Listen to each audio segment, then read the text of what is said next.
সুপ্রিয় দর্শক, আসসালামু আলাইকুম। আপনাদের সবাইকে স্বাগত জানাচ্ছি এখনকার আলোচনা। আপনাদের সঙ্গে আছে আমি সিরাজুল ইসলাম। দর্শক, অনেকগুলো গুরুত্বপূর্ণ খবর আছে, তার ভিতরে সর্বপ্রথমেই বলি, আব্রাহাম লিঙ্কন জাহাজ এই যে সংকটে পড়েছে তার মূল কারণ কি? তার মূল কারণ হচ্ছে কুয়েত, বাহরাইন এবং ওমানে মার্কিন নৌবাহিনীর ঘাঁটি ইরান যে ধ্বংস করে ফেলেছে, তার কারণেই আব্রাহাম লিঙ্কনের এই সংকট তৈরি হয়েছে, এমন দাবি করছে আন্তর্জাতিক গণমাধ্যম, ইরানি গণমাধ্যম, সবাই। এদিকে খুব ইন্টারেস্টিং খবর হচ্ছে, সংযুক্ত আরব আমিরাত ইরানকে বিপুল পরিমাণে অর্থ দেওয়ার বিনিময়ে ইরান যাতে হামলা না চালায় তার একটা চুক্তি করতে চাচ্ছে। এরই মধ্যে $300 কোটি দেয়া হয়েছে এবং আরও $2000 কোটি দেয়ার একটা চুক্তি হতে যাচ্ছে। তবে সংযুক্ত আরব আমিরাতের ব্যাপারে কি বলছে সেটা কিন্তু আর একটা বিরাট প্রশ্ন। এদিকে ইরানের 3 জন পাইলট কাতারের কারাগারে বন্দী আছে, কিন্তু কাতার সে কথা বলছে না এবং তাদের সাথে ইরানের যোগাযোগ বা তাদের পাইলটদের পরিবারের লোকজন যোগাযোগ করতে পারছে না। এই ব্যাপারে আন্তর্জাতিক রেড ক্রিসেন্টকে চিঠি লিখেছে ইরান। কিভাবে ইরানের এই 3 পাইলট কাতারে আটক হয়েছে? আরও দুটি খুব গুরুত্বপূর্ণ খবর আছে। একটি খবর হচ্ছে, আগামীকাল অর্থাৎ রোববার ইরান এবং আমেরিকার মধ্যে যে ইসলামাবাদ সমঝোতার স্মারক সই হয়েছিল, সেই সমঝোতার স্মারকের মেয়াদ শেষ হয়ে যাচ্ছে। ইরানের পররাষ্ট্রমন্ত্রীকে জিজ্ঞেস করা হয়েছে যে যুদ্ধবিরতির মেয়াদ বাড়ানো হবে কিনা। খুব চমৎকার একটা বুদ্ধিদীপ্ত উত্তর তিনি দিয়েছেন। ইরানের পররাষ্ট্রমন্ত্রী কি বলেছেন আপনারা শুনলে অবাক হবেন এবং তার থেকে ভিন্ন ইঙ্গিতও মিলবে। এদিকে ইসরায়েলের প্রধানমন্ত্রী বেনিয়ামিন নেতানিয়াহু ব্রিটেনকে যে প্রথম পরমাণু শক্তিধর ইসলামী প্রজাতন্ত্র বলে কটাক্ষ করেছিল, সে ব্যাপারে ব্রিটেন কিন্তু রাষ্ট্রীয়ভাবে বক্তব্য দিয়েছে। আপনারা ভাবুন তো কি বলতে পারে ব্রিটেন। সুপ্রিয় দর্শক, এই যে বিষয়গুলো বললাম, এই বিষয়গুলো নিয়েই মূলত আজকের ভিডিওতে কথা বলবো। আশা করি ভালো লাগবে আলোচনা, আর ভালো যদি লাগে আলোচনা তাহলে আপনারা লাইক, কমেন্ট, শেয়ার করবেন এবং চ্যানেলটি সাবস্ক্রাইব করে সাথেই থাকবেন। দর্শক, চলুন বিস্তারিত আলোচনা করি। প্রথমেই যে আলোচনা করতে চাই সেটি হচ্ছে, বার্তা সংস্থা রয়টার্স খবর দিয়েছে যে $300 কোটি ইরানকে দিয়েছে সংযুক্ত আরব আমিরাত এবং আরও $2000 কোটি ইরানকে দেবে সংযুক্ত আরব আমিরাত। এত বিপুল পরিমাণ অর্থ কেন দিচ্ছে? এত বিপুল পরিমাণে অর্থ দেওয়ার কারণ হচ্ছে এই যে সংযুক্ত আরব আমিরাত ইরানকে উন্নয় বিনয় করছে, অনুরোধ করছে যে আমরা টাকা দিচ্ছি, আপনাদের সাথে আমাদের একটা চুক্তি হবে, আপনারা সংযুক্ত আরব আমিরাতে আর হামলা করতে পারবেন না। শুধু তাই না, এটা ঘনিষ্ঠতার জন্য, সম্পর্ক বৃদ্ধির জন্য দ্বিপক্ষীয় এমন একটা চুক্তি হবে যার আওতায় দুই দেশ গোয়েন্দা তথ্য বিনিময় করবে, তারপরে আঞ্চলিক সহযোগিতা থেকে শুরু করে অনেক ব্যাপার স্যাপার আছে। এটার সেই খবর দিচ্ছে 4টি সূত্রের বরাত দিয়ে আরো $2000 কোটি দেবে। ইরান কি বলছে এ ব্যাপারে? ইরানের বক্তব্য ঠিক এইরকম ভাবে, মানে ইরানের মনোভাবটা এইরকম ভাবে তুলে ধরা হয়েছে যে এইরকম বিপুল অঙ্কের টাকা দিলে ইরান সংযুক্ত আরব আমিরাত হামলা হয়তো নাও চালাতে পারে এবং ইরানে তো ব্যাপক ক্ষয়ক্ষতি হয়েছে। এই ক্ষয়ক্ষতির একটা অংশ যদি এইসব জায়গা থেকে উঠে আসে তাহলে মন্দ কি? হলোই তো, প্রতিবেশী দেশই তো। রয়টার্সের এই খবরে আরও দাবি করা হয়েছে, ইরান পারস্য উপসাগরের আরও অন্তত 2টি দেশের সাথে হয়তো এই ধরনের চুক্তি করতে পারে, অর্থাৎ তারাও অর্থ দেবে এবং তাদের সাথে ইরানের চুক্তি থাকবে, অর্থাৎ তারা ইরানের কাছ থেকে এই গ্যারান্টি চাইবে যে ইরান তাদের উপর হামলা করবে না। সংযুক্ত আরব আমিরাত এই খবর অস্বীকার করেছে। তারা বলছে যে না, আমরা এই ধরনের কোনো অর্থ ইরানকে দেইনি এবং এই ধরনের অর্থ দেওয়ার কোনো পরিকল্পনা নেই, এই খবরটা সঠিক খবর নয়। আমি জানি না রয়টার্সের খবর মিথ্যা কিনা, হতেও পারে, অসম্ভব কিছু না, আবার সত্যিও হতে পারে। হয়তো সংযুক্ত আরব আমিরাত এই সময় নানান টেকনিক্যাল কারণে, অনেক ব্যাপার আছে তো, আমেরিকার চাপ থাকতে পারে, ইসরায়েলের চাপ থাকতে পারে, ভারতের চাপ থাকতে পারে, বা একটা মান অপমানের ব্যাপার থাকতে পারে, নানান কারণে এই খবরটা হয়তো লুকিয়ে যেতে পারে, গোপন করতে পারে, বাট ভেতরে ভেতরে ইরানের সাথে এমন চুক্তির কথা হতেই পারে, আসতেই পারে। আমি আরও 2-3 দিন আগে এই বিষয়ে একটা ইনফরমেশন পেয়েছিলাম, কিন্তু তখনও কোনো কংক্রিট আলোচনা ছিল না বলে, মেইন স্ট্রিম গণমাধ্যমে ছিল না বলে আমি আলোচনাটা তুলিনি। কিন্তু আজকে খবরটা তুললাম এই কারণে, যেহেতু রয়টার্সে এই খবর প্রকাশ হয়েছে। এবং শুধু সংযুক্ত আরব আমিরাতের কথা না, আরও 2টি দেশের সাথে নাকি ইরানের এই রকম আলোচনা চলছে। এই জন্য আমি খবরটা আজকে ফ্ল্যাশ করলাম। তো এই যে সংযুক্ত আরব আমিরাত ইরানের সাথে চুক্তি করছে, অর্থ দিচ্ছে এবং আরও অর্থ দেবে, বা আরও 2টি দেশ ইরানের সাথে এই ধরনের চুক্তি করবে, তারা কেন চুক্তিটা করছে? এটা হলো একটা বেসিক কোশ্চেন। এটা শুধুমাত্র এই কারণে, আর কিচ্ছু না, শুধুমাত্র এই কারণে ইরান তার সামরিক সক্ষমতা দিয়ে আমেরিকা এবং ইসরায়েলকে মধ্যপ্রাচ্যে মারাত্মক রকমের কোণঠাসা করে ফেলেছে। শুধু কোণঠাসা না, আসলে মধ্যপ্রাচ্যে আমেরিকার ঘাঁটিগুলো এত ভয়াবহভাবে ক্ষতিগ্রস্ত হয়েছে। এই সমস্ত দেশ চোখের সামনে দেখেছে যে আমেরিকার কি বিশাল বিশাল অট্টালিকা, প্রাসাদ, বিশাল বিশাল সামরিক ঘাঁটি, নৌবাহিনীর ঘাঁটি, তাদের গুরুত্বপূর্ণ বিমান, ক্ষেপণাস্ত্র প্রতিরক্ষা, এগুলো চোখের সামনে ধ্বংস হয়ে গেছে। এই সমস্ত দেশের রাজা মহারাজারা দেখেছে নিজেরা চোখের সামনে। দেখার পরে এখন তাদের হয়তো একটা হুঁশ হচ্ছে যে ইরান আসলে মধ্যপ্রাচ্যে কি করতে পারে আর কি করেছে। তারা তো 1 দফা 2 দফা দেখেনি, কয়েক দফাই দেখলো। কিরকম? এই যে 28 ফেব্রুয়ারি যে যুদ্ধ শুরু হলো, সেই যুদ্ধ কিন্তু একটানা 40 দিন চলেছে। সেই সময় ইরানের পাল্টা প্রতিরোধ দেখেছে। এরপরে কিছুদিন যুদ্ধবিরতি থাকলো, আবার আমেরিকা ইরানের উপর হামলা চালালো এবং সেখানে 13-14 দিন টানা যুদ্ধ হলো। এবং এই 13-14 দিনের যুদ্ধে ইরান মারাত্মক রকমের ক্ষতিগ্রস্ত করে দিয়েছে আমেরিকাকে। মধ্যপ্রাচ্যের প্রত্যেকটা ঘাঁটি ভয়ঙ্করভাবে ক্ষতিগ্রস্ত করে দিয়েছে। একেবারে বেছে বেছে চিহ্নিত করে টার্গেটে হামলা চালিয়েছে ইরান। এই ঘটনাগুলো মধ্যপ্রাচ্যের যারা রাজা বাদশাহ শাসক, তারা তো দেখেছে, তারা জানে তাদের অবস্থা কি। এবং শুধু তাই না, ইরান যেখানে ঘোষণা দিয়েছে সেখানে হামলা করেছে এবং সাকসেস।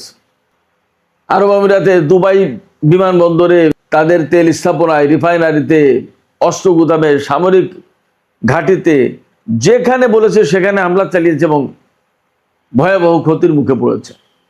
শুধু তাই না, মার্কিন প্রেসিডেন্ট ডোনাল্ড ট্রাম্প ইরানকে কয়েকবার মুছে দিতে চেয়েছে মানচিত্র থেকে।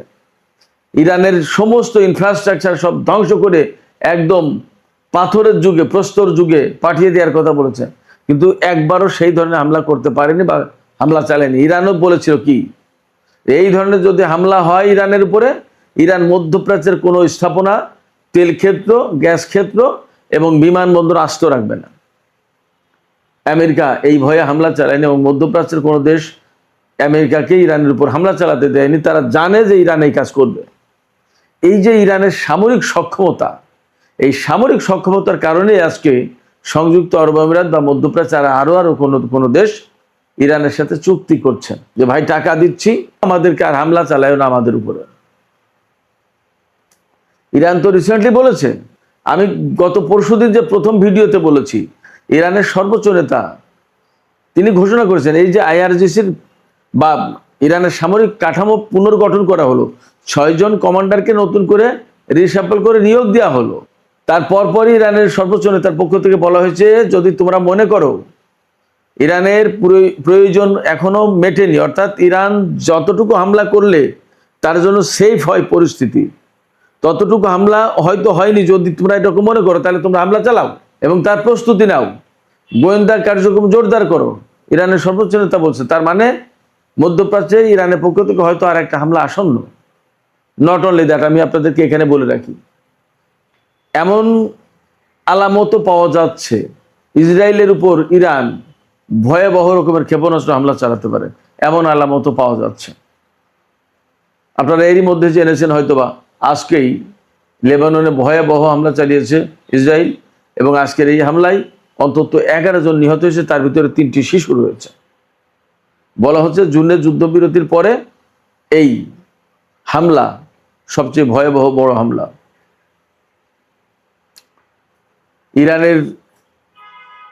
ইরানের যে যুদ্ধবিরতির শর্ত ছিল তার ভিতরে 1 নম্বর ছিল যে লেবাননে হামলা বন্ধ করতে হবে।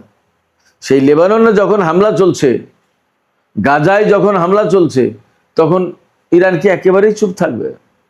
যুদ্ধবিরতি যখন লঙ্ঘন করেইছে, ইসলামাবাদ সমঝোতা স্মারক যখন লঙ্ঘন করেছে আমেরিকা, তখন ইরানের সামনে তার কোনো বাধা নেই। অতএব সে কিন্তু নিশ্চয়ই পরিকল্পনা নিচ্ছে এবং তার লক্ষ্য ঠিক করছে। জানা যাচ্ছে যে ইসরায়েলে ব্যাপকভাবে ব্যালিস্টিক ক্ষেপণাস্ত্র দিয়ে হামলা চালাবে ইরান। তো যে কথা বলছিলাম আমি সেখানে ফিরে আসি আবার। তো মধ্যপ্রাচ্যের দেশগুলোতে এইভাবে হামলা চালানোর কারণে এই সমস্ত দেশ এখন নতজানু হয়েছে।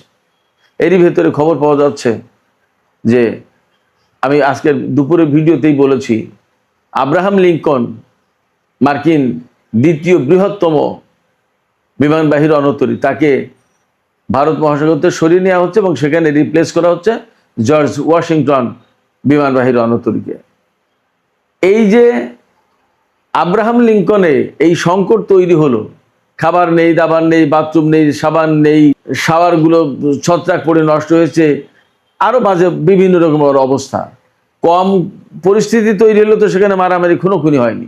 কেন এই অবস্থা তৈরি হয়েছে আব্রাহাম লিঙ্কনের? আব্রাহাম লিঙ্কনের এই অবস্থা তৈরি হওয়ার পেছনে মূল কারণ সেটা হচ্ছে এই, বাহরাইন, কুয়েত এবং ওমানে মার্কিন যে নৌবাহিনীর ঘাঁটি ছিল, সমস্ত ঘাঁটি একেবারে তছনছ করে দিয়েছে ইরান। এবং আপনারা জানেন যে বাহরাইনে ৫ম নৌবহরের ঘাঁটি ছিল, সেই ঘাঁটি একদম যুদ্ধের প্রথম দিন থেকেই হামলার মুখে এবং শেষ পর্যন্ত সবসময় বাহরাইনে হামলা চালিয়েছে ইরান। অনেকে আমার কাছে প্রশ্ন করেছে, ভাই ঘাঁটি তো ধ্বংস করে দিয়েছে, তারপর আবার কি হামলা চালাই? ভাই, একটা ঘাঁটিতে তো আর একটা দুটো বিল্ডিং থাকে না, বহু বিল্ডিং থাকে, বহু কিছু থাকে, সব তো আর একসাথে শেষ হয়ে যায় না। অনেক কিছু তো লোহা লকড়ের অনেক ব্যাপার স্যাপার আছে। সে আবার যুদ্ধবিরতি গেছে, মাঝে অনেকগুলো ঠিকঠাক করার চেষ্টা করেছে, অনেক কিছু। এগুলো একদম মানে ইরান চেয়েছে যে একদম কমপ্লিটলি শেষ হতে, যাতে আর কোনোদিন এটা ব্যবহার করতে না পারে, এইরকম করে। তার মানে একটা ধ্বংসস্তূপ পরিণত করার পরে সেই ধ্বংসস্তূপ আবার ধ্বংস করার চেষ্টা করেছে ইরান। এই রকমের মার্কিন নৌবাহিনীর ঘাঁটিগুলোতে হামলার পরে এই সমস্ত জায়গা থেকে লজিস্টিক সাপোর্ট, খাদ্য, খাবার, এই সমস্ত কোনো কিছু আর যেতে পারেনি। এই যে আব্রাহাম লিঙ্কনের যে সমস্ত নাবিকরা, সেই নাবিকরা কয়েক মাস ধরে নাকি দুধের মুখ চোখে দেখে না, অর্থাৎ দুধ খেতে পারেনি। ভাবতে পারেন, সামরিক বাহিনীর লোকজন দুধ পায়নি। এইরকম পরিস্থিতি তৈরি হচ্ছে। এখান থেকে প্রত্যাহারও করতে পারছে না, আবার এই সমস্ত যোগানও দিতে পারছে না। এখন মার্কিন বাহিনীর যা পরিস্থিতি, আমি আপনাদেরকে জানাই, ডিয়েগো গার্সিয়া যে সামরিক ঘাঁটি ভারত মহাসাগরে, এই ডিয়েগো গার্সিয়া ঘাঁটি থেকে মার্কিন বাহিনীকে এখন লজিস্টিক সাপোর্ট দিতে হবে। ওমান উপকূল থেকে ৩,৫০০ থেকে ৩,৮০০ কিলোমিটার দূরত্বের পথ, একদম খুব সহজ ব্যাপার না, সেখান থেকে নিতে হবে। সেটা হচ্ছে ব্রিটিশ ঘাঁটি। ইরান ব্রিটেনকে বলে রেখেছে, আমেরিকাকে ঘাঁটি মাটি কোনো কিছু দিয়ে সাহায্য সহযোগিতা করলে কিন্তু তারাও টার্গেট হবে। এটা একটা জটিলতা আমেরিকার জন্য, হয়তো পাবে, সেখান থেকে লজিস্টিক সাপোর্ট পাবে, বাট হর হামেশা ওমান থেকে, কাতার থেকে, কুয়েত থেকে, বাহরাইন থেকে যেভাবে পেত, এখন আর সেই যুগ শেষ। শুধু তাই না, এরা তো হরমুজ প্রণালী দিয়ে পারস্য উপসাগরে ঢুকতেই পারছে না। যুদ্ধ শুরুর দিন থেকে মার্কিন বাহিনীর যুদ্ধ জাহাজ আর হরমুজ প্রণালী দিয়ে ঢুকতে পারেনি, একদম বন্ধ। আর ইরান যখন হরমুজ প্রণালীকে কন্ট্রোল করা শুরু করেছে, তখন থেকে তো একেবারেই ক্লোজ। সেক্ষেত্রে আমেরিকা ইরানের সাথে যুদ্ধ করতে এসে এই রকমের একটা ভয়াবহ কঠিন পরিস্থিতির মুখে পড়বে, এটা কল্পনাও করতে পারেনি কেউ না। IRGCর প্রধান আজকে তার সেনা সদস্যদের উদ্দেশ্যে লেখা চিঠিতে বলেছেন যে আপনারা বিশ্বের সবচেয়ে বেশি অস্ত্রধারী সামরিক বাহিনীকে নতজানু করতে সক্ষম হয়েছে। আমেরিকা নতজানু হতে, হাঁটু গেড়ে বসতে বাধ্য হয়েছে। বিরাট ব্যাপার। যাই হোক, আমি আর একটা প্রসঙ্গে কথা বলছিলাম শুরুতেই। কাতারে ইরানের ৩ জন পাইলট আটক আছে। কিভাবে কাতারে 3 পাইলট আটক হলো? যুদ্ধ শুরু হয়েছিল ২৮ ফেব্রুয়ারি। মার্চের ১ তারিখে কুয়েতে হামলা চালিয়েছিল ইরানের বিমান বাহিনী। মার্চের 2 তারিখে কাতারে হামলা চালিয়েছিল ইরানের বিমান বাহিনী, দুটো SU-24 বোমারু বিমান নিয়ে। SU-24 বেশ ভালো বোমারু বিমান, একসময় খুব ভালো কার্যকর ছিল, এখন মডেল পুরনো হয়ে গেছে, বাট বোমারু বিমান হিসেবে বেশ ভালো বিমান। SU-24 এই মডেলের দুটো রাশিয়ান বিমান, রাশিয়া থেকে পাওয়া ইরানের বিমান, এই দুটো বিমান নিয়ে ইরানের 4 জন পাইলট কাতারে মার্কিন বাহিনীর বিরুদ্ধে অভিযান চালায় এবং পারস্য উপসাগর দিয়ে উড়ে গিয়ে কাতারে খুব ভালোভাবে অভিযান চালিয়েছিল, খুব ভালোভাবে। অর্থাৎ মার্কিন বাহিনীর তাদের যে টার্গেট ছিল সেই টার্গেটগুলোতে হামলা চালাতে সক্ষম হয়েছিল ঠিকঠাক মতো। হামলা চালিয়ে ফিরে আসার পথে বলা হচ্ছে কাতারের সামরিক বাহিনীর প্রতিরক্ষা বিমান, আকাশ প্রতিরক্ষা ব্যবস্থা দিয়ে বিমান দুটোতে আঘাত করা হয় এবং দুটি বিমানই বিধ্বস্ত হয় এবং 1 জন পাইলট নিহত হন আর 3 জন পাইলটকে কাতার আটক করেছে। এর আগে বলা হয়েছিল এই সমস্ত পাইলট সব মারা গেছে, 1 জন পাইলটের লাশ ইরানে গেছে আর 3 জন পাইলটের লাশ দেয়নি। কিন্তু এখন খবর জানা যাচ্ছে যে এই 3 পাইলট কাতারের কারাগারে আটক আছে, কাতার ইরানকে দেয়নি। আমি নিশ্চিত কাতারের সাথে ইরানের যে সম্পর্ক তাতে দিয়ে দেওয়ার কথা, এখানে আমেরিকায় হয়তো বাধা দিচ্ছে, যার কারণে কাতার হয়তো ইরানের কাছে হ্যান্ড ওভার করতে পারছে না 3 পাইলটকে। ইরান এই জন্য আজকে আন্তর্জাতিক রেড ক্রস সংস্থা, যেটা সেই সংস্থার প্রধানকে চিঠি লিখেছে এবং বলেছে যে আমাদের এই 3 পাইলটকে আমাদের কাছে ফেরত দেওয়া হোক, অন্ততপক্ষে তাদের পরিবার পরিজনের সাথে যোগাযোগ করার ব্যবস্থা করা হোক এবং জেনেভা কনভেনশন অনুযায়ী তাদের যে যুদ্ধবন্দী হিসেবে তাদের সাথে যে ব্যবহার করার কথা, তাদের যে ট্রিটমেন্ট দেওয়ার কথা, তাদের যে সমস্ত অধিকার থাকার কথা, অধিকার দেওয়ার কথা, সেগুলো দেয়া হোক। কিন্তু সেগুলো দেয়া হচ্ছে না। এমনকি তারা যদি মারাত্মক আহত হয়ে থাকে তাহলে তাদের চিকিৎসার জন্য প্রয়োজনে আমাদের কাছে হস্তান্তর করা হোক। এগুলো কিন্তু হতেই পারে, দেখা যাক এখন কি হয়। বাট ইরানের 3 পাইলট কাতারে আটক আছে এবং তারা জীবিত আছে এতটুকু জানা গেল, বোঝা গেল। আজ না হোক কাল, কাল না হোক পরশু তারা হয়তো মুক্তি পাবে। সুপ্রিয় দর্শক, আলোচনা শেষের পর্যায়ে, এখন দুটো ছোট ছোট বিষয় নিয়ে আলোচনা করে শেষ করব। একটা হচ্ছে আব্বাস আরাকচিকে জিজ্ঞেস করা হয়েছে, সাংবাদিকরা জিজ্ঞেস করেছে যে ইসলামাবাদ সমঝোতার স্মারক সই হয়েছিল 17 জুন, এখন এর মেয়াদ তো শেষ হয়ে যাবে রোববার 16 আগস্ট, 60 দিনের মেয়াদ ছিল, এখন কি যুদ্ধবিরতির মেয়াদ বাড়াবেন? তখন আসলে আব্বাস আরাকচি খুব জিনিয়াস, টপ ডিপ্লোম্যাট ইরানের, তিনি বলেছেন যে এই যে ইসলামাবাদ সমঝোতার স্মারক, এতে তো যুদ্ধবিরতির কথা নেই, এতে ছিল যুদ্ধ অবসানের কথা। এই সমঝোতার স্মারক সই করার মধ্য দিয়ে যুদ্ধের অবসান অর্থাৎ যুদ্ধের সমাপ্তি ঘোষণা করা হয়েছে। তা যুদ্ধের সমাপ্তি যখন ঘোষণা করা হয় তখন তার মেয়াদ বাড়ানোর সুযোগ থাকে কোথায়? এ তো যুদ্ধবিরতি ছিল না যে আমরা মেয়াদ বাড়াবো, এটা যুদ্ধের অবসান ঘটানোর কথা ছিল। যুদ্ধের অবসান ঘটানোর কথা বলে আমেরিকা আবার যুদ্ধ শুরু করেছে, তার মানে তারা এই সমঝোতা স্মারক লঙ্ঘন করেছে। এখন তাদেরকে যুদ্ধবিরতি না, যুদ্ধ অবসান ঘটাতে হবে এবং এই সমঝোতা আবার ফিরে আসতে হবে। এটাই হলো পথ, যুদ্ধবিরতির মেয়াদ বাড়ানোর কোনো সুযোগ নেই, পথ নেই। ব্যাপারটা যদি তাই হয় তাহলে কিন্তু এখানে একটা ভালো ইঙ্গিত আছে। তার মানে হচ্ছে ইরান যুদ্ধবিরতি চায় না, যুদ্ধবিরতি আর বাড়াবে না।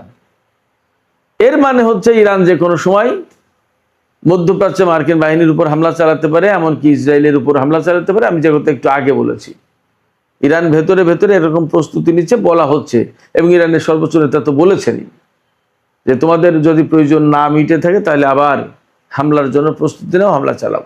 সামরিক বাহিনীকে স্বাধীনতা দিয়েছেন ইরানের সর্বোচ্চ নেতা। অতএব মনে করা হচ্ছে, ধারণা করা হচ্ছে মধ্যপ্রাচ্যে বড় রকমের অভিযান চালাতে পারে ইরান।